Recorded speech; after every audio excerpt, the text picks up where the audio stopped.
எல்லா சாபமும் பலிக்குமா?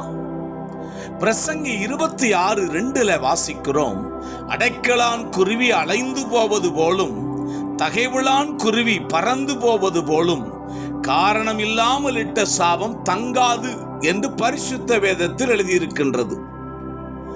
ஒருவர் மிகவும் நல்லவராயிருக்கின்றார். அவருக்கு யாராவது ஒருவர் மூலமாக சாபம் வந்தால் அந்த சாபம் பலிக்குமா? அல்லது மேலே வசனம் சொல்கின்றபடி காரணம் இருந்தால்தான் அந்த சாபம் பலிக்குமா? நல்லவர்களை துன்மார்க்கர் சாபமிட்டால் அது அப்படியே நிறைவேறுமா?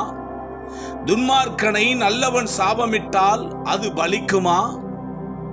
இந்த சாபமானது யார் சொன்னாலும் பலிக்குமா? சாபம் விட்ட பிறகு அந்த சாபத்தை திரும்ப பெற முடியுமா? முடியாதா? வேதத்திலே நீங்கள் ஆசீர்வதிக்கின்றீர்களோ இல்லையோ, ஆனால் சாபம் மட்டும் இடாதீர்கள் என்று தெளிவாக எழுதியிருக்கின்றது. சண்டையிலே தாய் மகனை சாபம் விடுகின்றாள், தகப்பன் தன் மகன் மகளை சாபம் விடுகின்றார். மருமகள் மற்றும் பக்கத்து வீட்டிலே சண்டை என்று இப்படி சொல்லிக்கொண்டே போகலாம். காரியத்தின் கடைத்தொகையை கேட்போமாக. தேவனுக்கு பயந்து அவர் கற்பனைகளை கைக்கொள். எல்லா மனுஷர் மேலும் விழுந்த கடமை இதுவே. முதலாவதாக அறிய வேண்டியது, நாம் கிறிஸ்துவின் கரத்துக்குள் இருப்பதால் எந்த ஒரு மனிதனின் சாபமும் நம்மை நித்தியத்துக்கு அடுத்த காரியங்களில் பாதிப்பை நம்மில் ஏற்படுத்திவிட முடியாது. ஆனால் அசுத்த ஆவிகளால் ஆட்டி வைக்கப்படும் இந்த உலகத்தை பொறுத்தவரை சாபம் இடுவது மற்றும் சாபம் பெறுவது ஆகிய 2 காரியங்களிலும் நாம் மிகவும் கவனமாக இருக்க வேண்டியது மிக மிக அவசியம்.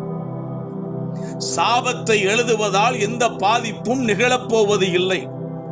அதனால் தான் நியாயப்பிரமாணத்தில் எழுதப்பட்டவைகளில் கரிசி மலையிலே ஆசீர்வாதத்தையும் ஏவாள் மலையின் மேல் சாபத்தையும் மலையில் போய் வாயால் சொல்லி அதை அறிக்கை செய்தார்கள் என்று பார்க்கிறோம். அடுத்து, ஒருவருக்கு தெரியாமல் இன்னொருவர் மனதிலே கருவி கொண்டு சாபம் விட்டு கொண்டு இருந்தாலும் அதுவும் நம்மிடம் எந்த பாதிப்பையும் ஏற்படுத்த முடியாது. நேரடியாக ஒருவரை பார்த்து வாயால் சொல்லி சாபவிடும் வார்த்தைக்கே வல்லமை உண்டு. ஏனெனில் அந்த வார்த்தைகள் ஆவியாயிருக்கின்றது.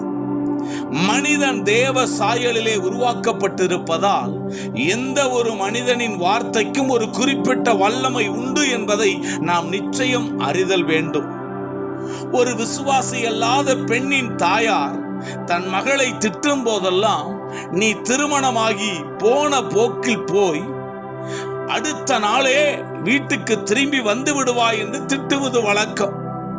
இறுதியிலே அந்த பெண்ணை நல்ல இடத்தில் தான் நல்லவனுக்குத்தான் திருமணம் செய்து கொடுத்தார்கள்.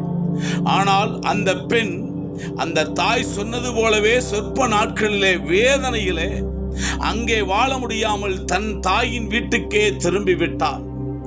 கோழி மிதித்து குஞ்சு சாகாது என்று ஒரு பழமொழி உண்டு. ஆகினும் திரும்ப திரும்ப மிதித்த இடத்திலேயே மிதித்தால் அது செத்துவிட வாய்ப்புண்டு. அதுபோல்தான் இந்த சாபமும். தாயானாலும் கூட ஒரே வார்த்தையை திரும்ப திரும்ப சொல்லி சாபமிட்டால் அது பலித்து விடுகிறது. எனவே முடிந்த அளவு பிள்ளைகளை திட்டும் போது கூட சாப வார்த்தையால் திட்டாதிருங்கள். மீண்டும் சிந்திப்போம்.